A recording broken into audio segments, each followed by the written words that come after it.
you guys. In this tutorial, I'm going to show you how I make the little fish, the cattails, and the water lilies for this open book cake that I made. If you want to see how to make the full open book cake project, go over to cakeheads.com and become a member, and you get access to all the tutorials over there. Okay, but for this tutorial, for this video, I am starting with the cattails. I'm using modeling chocolate, and you can see I'm just using regular old white modeling chocolate. I like to color things afterwards with paints and stuff because I totally hate coloring things ahead of time with gel, mixing it into my medium. It's just a pain for me. So this is how I do it. So I've got white and I rolled it between my hands, but then I also used my fondant smoother there to roll it against my surface so I can get a nice snake-like shape, nice and thin. And then I'm just kind of rounding off the edges after I cut a little piece off. Obviously, you can make your cattails whatever size you want them to be. A super easy, quick tutorial here, and then cut as many as you want off of that little rope piece. Modeling chocolate is great because it stays wherever you put it, and I'm going to put it on these spaghetti, uncooked spaghetti pieces.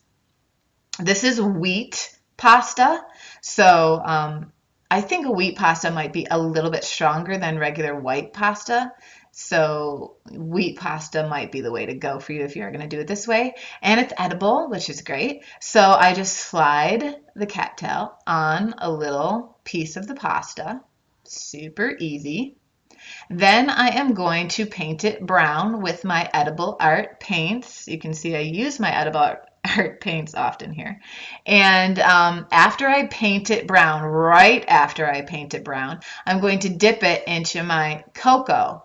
And because it's still wet, the cocoa will stick to it and it will give it that kind of soft, fuzzy cattail look like real cattail plants have. Super quick and easy. You can make as many of those as you want. Now, for the leaves, I have wafer paper here, and I've printed out a green background on my wafer paper with my edible ink and my printer designated for cake decorating. You should totally invest in one of those if you are a serious cake decorator because it saves so much time and energy. But you can also color your wafer paper with shortening and petal dust or airbrush it as well with edible airbrush paint if you want to do that. I'm folding over my wafer paper here because I want the color on both sides, and when I obviously printed out on my printer I did not print out both sides, so I folded it over, and you can use a little shortening to keep the folded pieces together. And I'm going to just place my little cattails where I want them to be. This is in this theme of this cake, it's like it's a lake, and it's supposed to look like the pages of a storybook that are talking about a lake scene. So you saw me cut the pieces of wafer paper to the appropriate shape. Now I'm just using some shortening and I'm bending my wafer paper, and because my wafer paper is kind of doubled up here when I folded it over, it's not breaking when I bend it.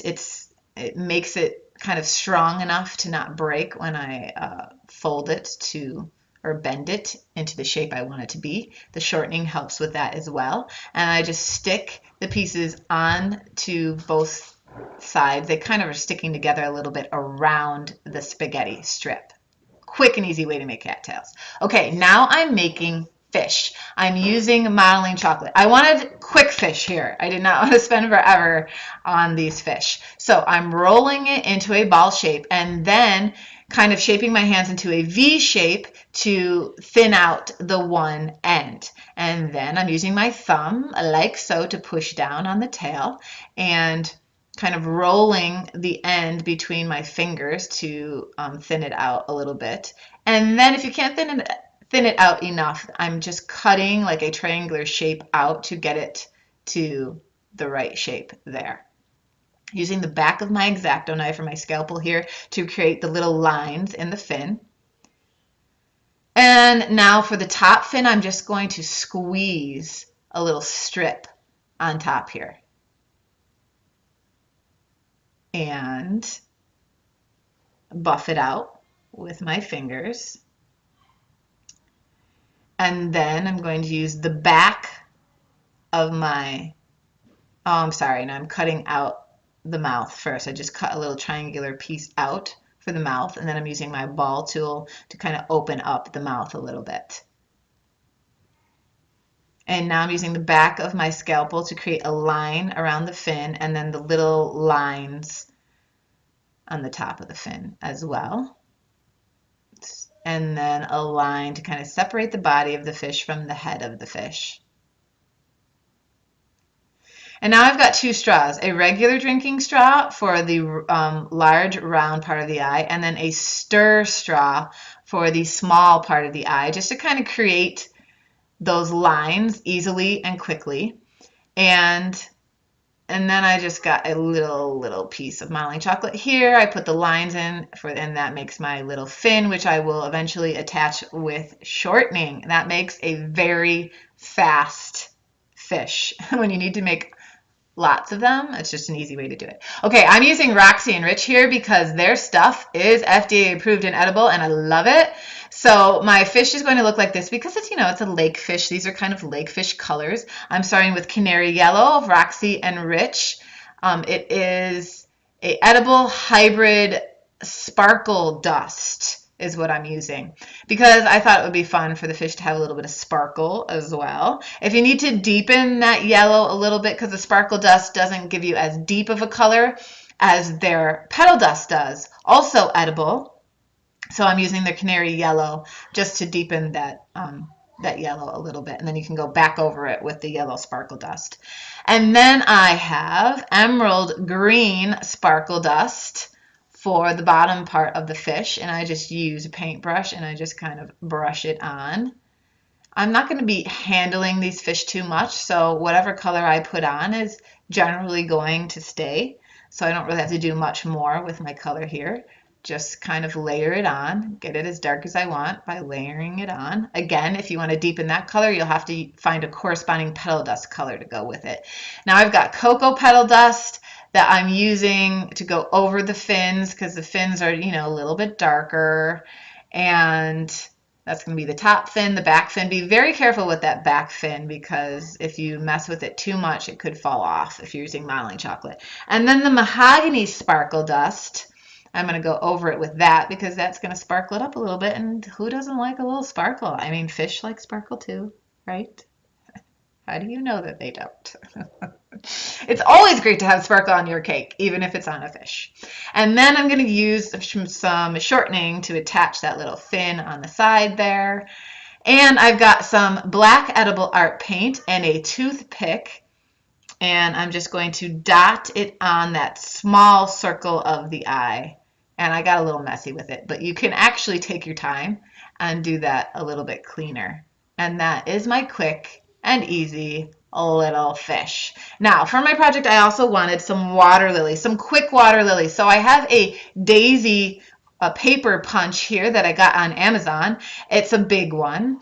And I'm going to punch out 6 of these daisies.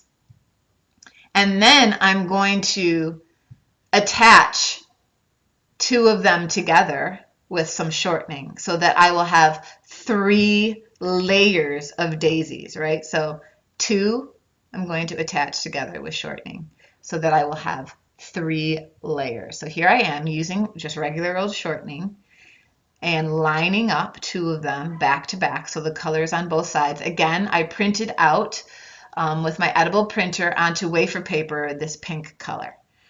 And also it gives a little bit more sturdiness to my wafer paper to double it up like this. So then I'm just kind of, and because I use the shortening, I'm bending in the petals. They aren't breaking off because of the shortening and the double wafer paper.